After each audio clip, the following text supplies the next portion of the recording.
The mockery begins.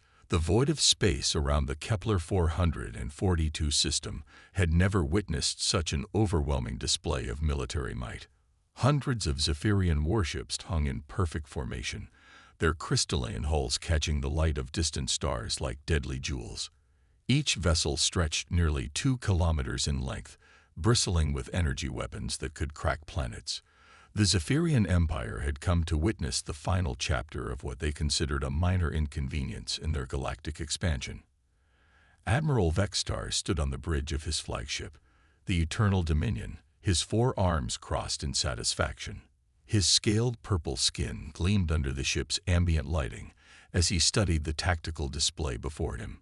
The humans had retreated to this single system after losing colony after colony to Zephyrian might.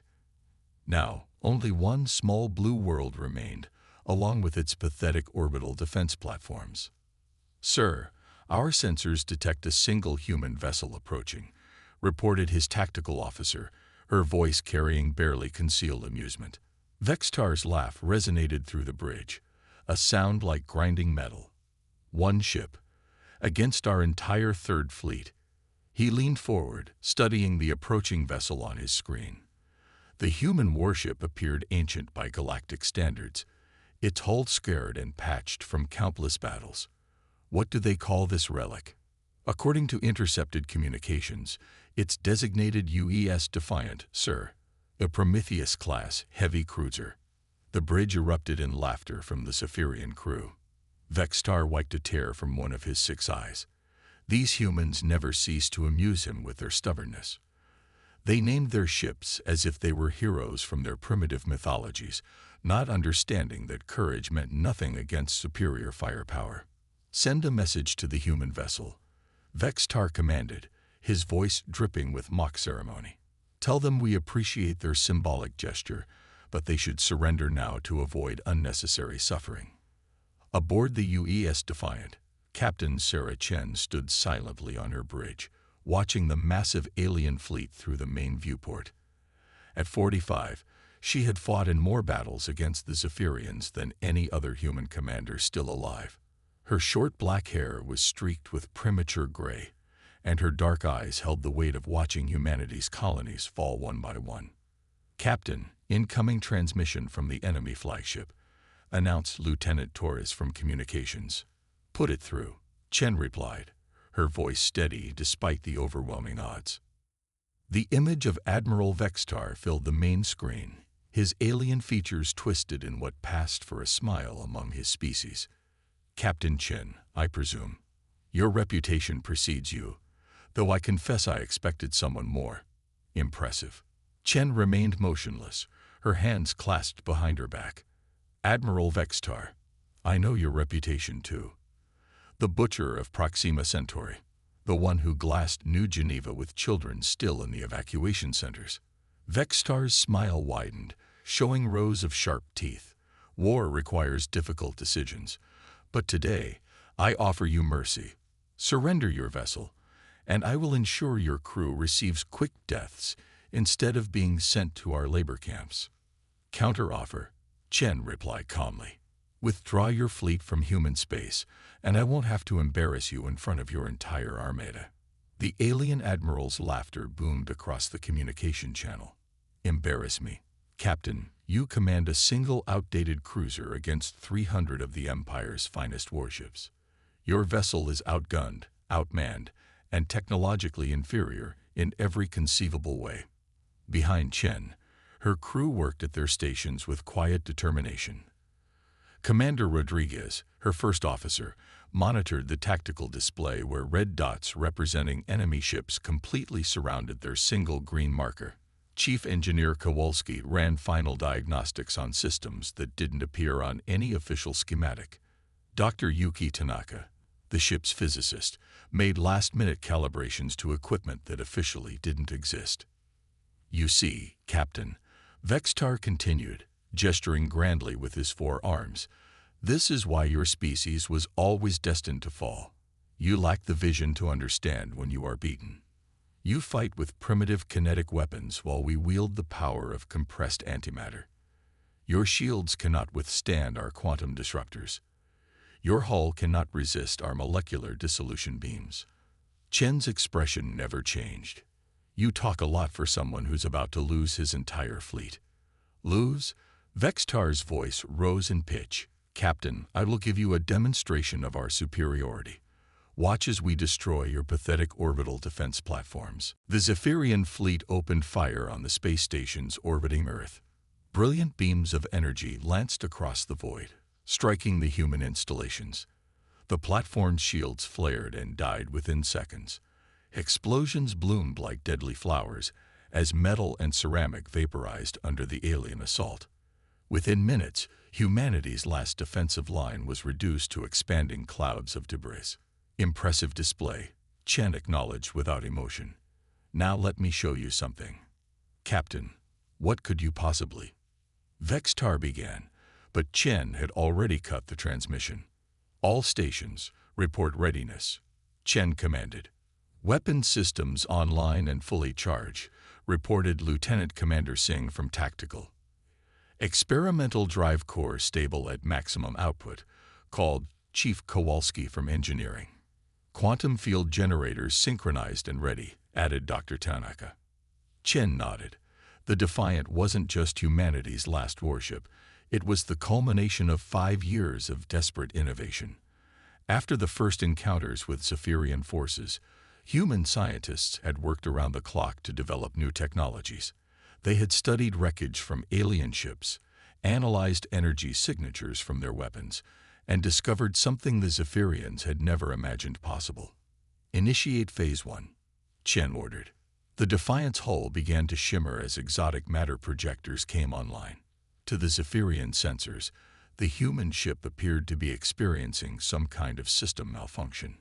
Energy readings fluctuated wildly, and the vessel's electromagnetic signature became chaotic and unstable. "Sir, the human ship appears to be suffering a catastrophic system failure," reported the Zephyrian tactical officer. Vextar leaned back in his command chair, satisfied. "Of course it is. Their inferior technology cannot handle the stress of facing our fleet. Prepare to finish them quickly." But aboard the Defiant, everything was proceeding exactly as planned. The ship's quantum field generators were creating localized distortions in spacetime, bending the fabric of reality around the vessel. To outside observers, it looked like the ship was breaking apart at the molecular level. In reality, the Defiant was becoming something unprecedented in galactic warfare. "Sir, I'm reading some unusual quantum fluctuations from the human vessel," the Zephyrian science officer reported, uncertainty creeping into her voice. "Quantum fluctuations," Vextar frowned. "Impossible. Humans barely understand basic fusion technology." Chen smiled for the first time since the battle began. Fire. The Defiant's main weapon wasn't a traditional gun or energy beam. Instead, it projected a focused gravitational wave that warped space itself. The invisible distortion raced toward the nearest Zephyrian cruiser at the speed of light. When it struck, the alien ship didn't explode. It simply folded in on itself, its atoms compressed into a sphere no larger than a marble before winking out of existence entirely. Silence fell across both fleets. The Zephyrian crew stared at their sensors in disbelief.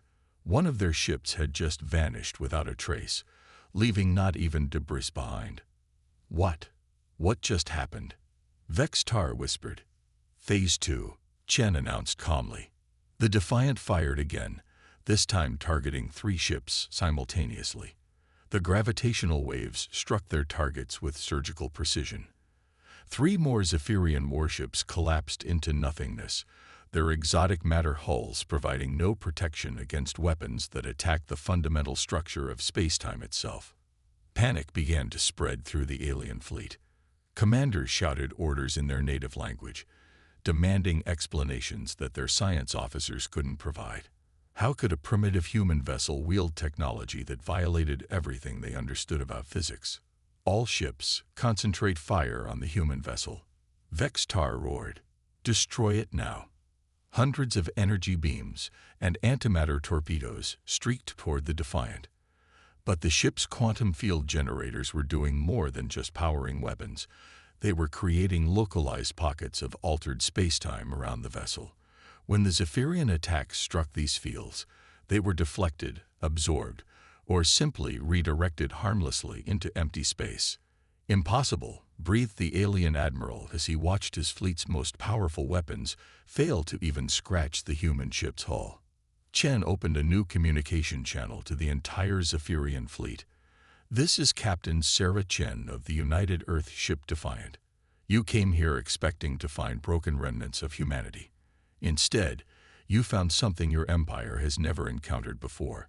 Humans who refuse to surrender, humans who adapt, humans who learn from every defeat and come back stronger." The Defiant fired again and again. Each shot eliminated another alien warship with terrifying efficiency. The Zephyrian formation began to break apart as ships tried desperately to escape the range of the human vessel's impossible weapons. "You see, Admiral," Chen continued, her voice carrying across dozens of alien bridges, "while you were celebrating your victories, we were studying your technology. We learned how to manipulate the quantum fields that power your ships. We discovered how to weaponize gravity itself. And we built this ship, not just as a warship, but as a message." Another volley from the Defiant erased 6 more Zephyrian vessels from existence.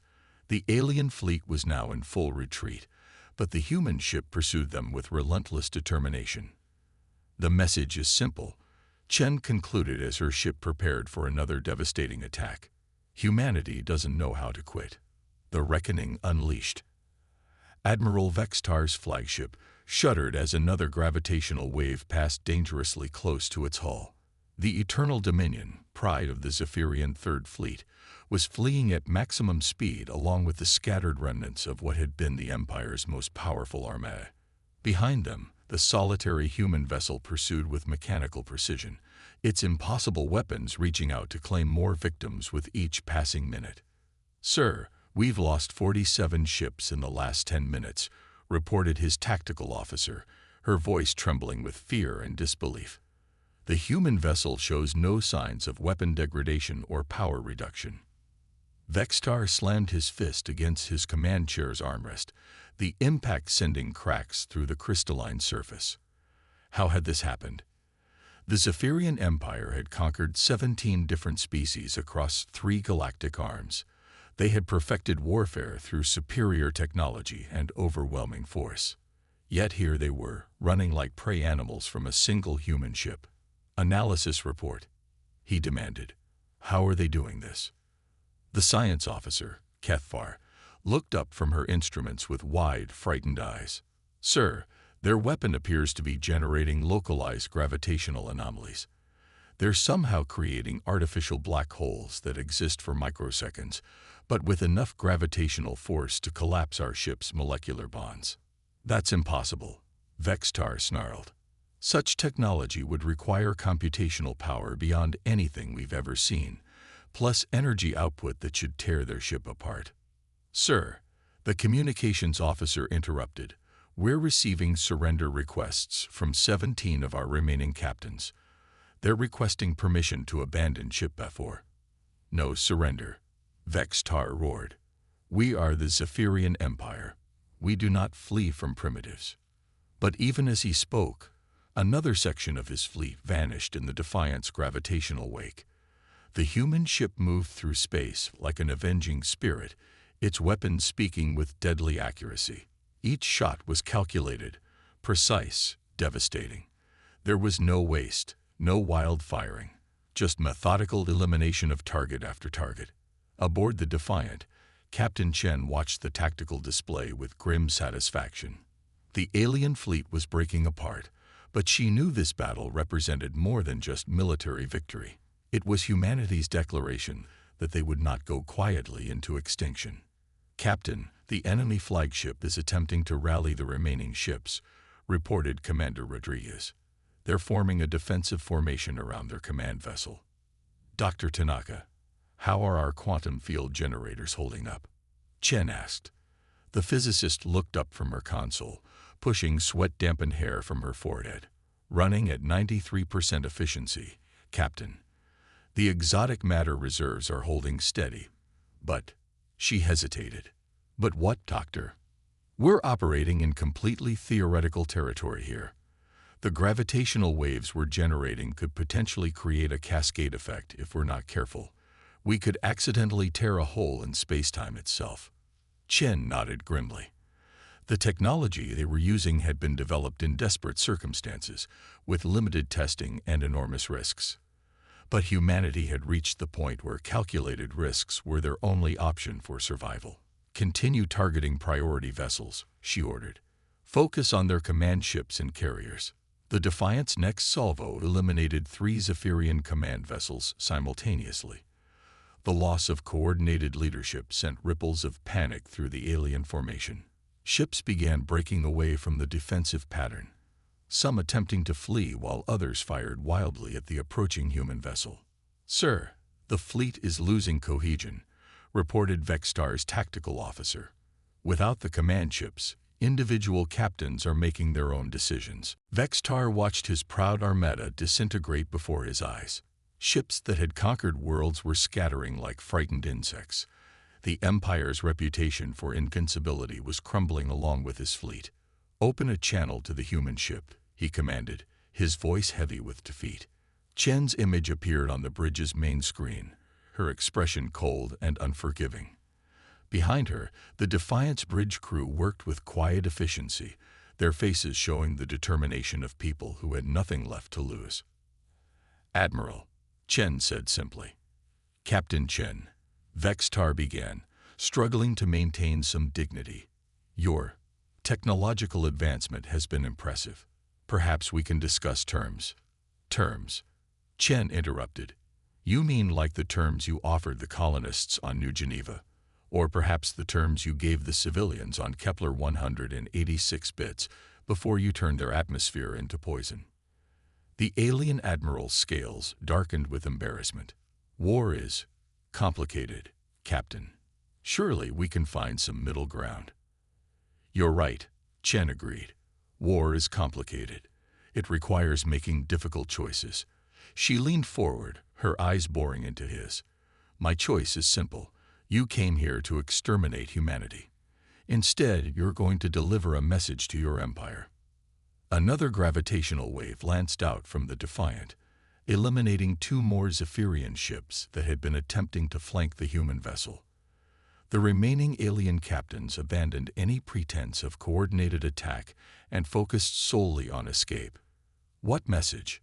Vextar asked, his voice barely above a whisper. "That humanity is not the same species you first encountered," Chen replied. "We learn. We adapt. We improve. Every defeat teaches us something new, and we never make the same mistake twice." The Defiant accelerated, closing the distance to the alien flagship. Vextar's crew worked frantically at their stations, redirecting all available power to engines and shields, but they all knew it was futile. The human ship had demonstrated capabilities that defied their understanding of physics. "You see, Admiral," Chen continued, "while you were busy celebrating your victories and planning victory parades, we were dissecting your technology. We studied every wreck, analyzed every energy signature, learned from every engagement, and we discovered something interesting about your quantum field generators." The Defiant's weapons powered up again, but this time the ship didn't fire immediately. Instead, it maintained target lock on the Eternal Dominion while Chen spoke. "Your ships are powered by artificial quantum fluctuations that create exotic matter," she explained. "Very advanced, very efficient. But you made one critical error in your design philosophy." "What error?" Vextar asked, genuinely curious despite his terror. "You assumed that quantum mechanics worked the same way everywhere in the universe." Chen smiled coldly. "But space-time isn't uniform, Admiral. There are places where the quantum foam becomes unstable, where the fundamental constants can be adjusted." Dr. Tanaka looked up from her console. "Captain, we've achieved quantum lock on their power systems. You're about to witness the first practical application of humanity's newest discovery," Chen announced. "We call it quantum field manipulation. Watch." The Defiant didn't fire its gravitational weapons. Instead, it projected a carefully modulated field that interacted with the quantum generators powering the Zephyrian ships. Across the battlefield, alien vessels began experiencing catastrophic power failures as their exotic matter containment systems became unstable. Ships that had been preparing to flee suddenly found themselves dead in space, their weapons offline, life support failing. The quantum field manipulation didn't destroy the vessels, it simply rendered them completely powerless. Impossible, Vextar breathed, watching his instruments die one by one. You cannot manipulate quantum fields across interstellar distances. Apparently, we can, Chen replied. And Admiral, this is just the beginning. Humanity has spent the last 5 years developing technologies specifically designed to counter every advantage your empire possesses. We've built ships you can't detect, weapons you can't defend against, and strategies you can't predict. The remaining Zephyrian vessels hung motionless in space, their crews trapped aboard powerless hulks. The mighty Third Fleet, which had arrived to witness humanity's extinction, now found itself completely at the mercy of a single human ship. Captain, Rodriguez reported, all enemy vessels are disabled. No weapon signatures, no engine activity. Chen nodded. Open a fleet-wide channel. Her image appeared on screens throughout the paralyzed alien armada. Hundreds of Zephyrian officers and crew members found themselves listening to the human who had single-handedly destroyed their fleet. Members of the Zephyrian Third Fleet, Chen began, her voice carrying to every bridge. You came here believing you were superior to humanity. You were wrong. But I'm not going to kill you all, despite the fact that you've murdered billions of innocent people. She paused, letting her words sink in across the silent ships. Instead, you're going to return to your empire. You're going to tell them what happened here. You're going to explain that humanity has evolved beyond their understanding, and that any further attempts at conquest will meet the same fate as your Armada. Vextar found his voice. You're letting us go. I'm sending you home with a message, Chen corrected. Tell your emperor that Earth is under new management. Tell him that humanity has allies now, species that your empire dismissed as primitive, worlds that you conquered too quickly to properly subjugate. We've been building a coalition, Admiral, a resistance movement that spans 3 galactic arms. The implications of her words struck the alien commander like a physical blow. The Zephyrian Empire had assumed their conquered species would remain defeated and docile. The possibility that humanity had been organizing a rebellion was terrifying beyond measure. Your empire's expansion ends today, Chen declared. Any Zephyrian ship that enters human space will be destroyed. Any world that harbors your forces will be liberated. Any species that requests our protection will receive it. She leaned back in her command chair, her expression resolving into something that made Vextar's blood freeze. The age of Zephyrian dominance is over, Admiral. The age of human determination has begun. The quantum field manipulation ended, and power slowly returned to the alien vessels. But their weapons remained offline, their targeting systems locked out by human cyber warfare programs that had infiltrated their networks during the battle. You have 1 hour to clear human space, Chen announced. After that, I start hunting. The Zephyrian fleet didn't need a second warning. Ships that had arrived in perfect formation now fled in desperate haste, leaving behind only debris and the memory of their humiliation. The Eternal Dominion was among the last to retreat, its commander staring at the tactical display where a single human ship had accomplished the impossible. As the alien vessels disappeared into hyperspace, Chen stood alone on her bridge, watching Earth turn slowly in the viewport. The blue world was safe for now, but she knew this was only the beginning. Across the galaxy, other species would hear the story of how humanity had turned the tide. Some would join them, others would resist, but none would ever again underestimate the determination of the human spirit. The Defiant turned toward home, its mission complete. Behind it, space held only empty void, and the lingering gravitational echoes of humanity's declaration of independence from an empire that had learned too late that some species simply refused to surrender. In the depths of space, where no one could hear, Captain Sarah Chen allowed herself a small smile. The galaxy was about to discover what happened when humanity said, "No more."